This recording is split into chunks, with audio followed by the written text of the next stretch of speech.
एक बार की बात है, शेर अपनी गुफा से निकलकर एक पेड़ की छाव में आराम कर रहा था। तभी उस पेड़ के बिल में छोटा चूहा भी रहता था।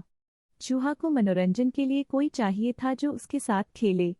इतने में उसने शेर को सोता हुआ देख लिया। चूहा ने सोच, शेर तो आराम से सो रहा है, चलो आज मैं इसके साथ ही खेल लेता हूँ। थोड़ी देर में चूहा उसके शरीर के ऊपर नीचे दौड़ने लगा। शेर के बालों को दाढ़ी समझकर खींचने लगा, कभी उसके पूंछ को घुमाता तो कभी उसके पंजों को छूता। चूहे को बहुत ज्यादा मजा आ रही थी। तभी सोते हुए शेर की नींद टूट गई और वह गुस्से से जाग उठा। शेर ने झट से चूहे को अपने पंजों में दबोच लिया। गुस्से में शेर चूहे को खाने ही वाला था। तभी चूहा समझ गया कि अब वह नहीं बचेगा। चूहे ने कहा, हे जंगल के राजा, कृपया कर मुझे जाने दो, मुझसे बहुत बड़ी गलती हो गई। मैं आपको विश्वास दिलाऊं, अगर आप मुझे छोड़ देंगे, नहीं खाएंगे, तो मैं भविष्य में आपकी बहुत मदद करूंगा।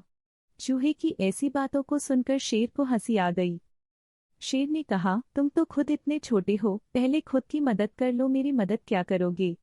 और वैसे भी मेरा पेट भरा हुआ है, मैं तुम्हें खाकर क्या करूंगा? चूहे की विनती सुनकर शेर को उस पर तरस आ गया और उसने चूहे को छोड़ दिया।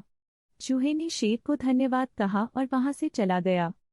कुछ दिनों बाद जब शेर खाने की तलाश में इधर उधर घूम रहा था, तभी शिकारियों का एक दल जंगल में जा पहुंचा और शेर को पकड़ लिया। उन्होंने उसे जाल में एक पेड़ से बांध दिया था। बाहर निकलने के लिए शेर ने बहुत कोशिश की, लेकिन उसे सफलता नहीं मिली। शेर की बहुत दर्द हो रहा था। तभी वह दहाड़ना शुरू कर दिया। इतने में वो चूहा वहां से गुजर रहा था। तभी उसने शेर की दहाड़ सुनी। उसने पेड़ के पास जाकर शेर को संकट में देखा।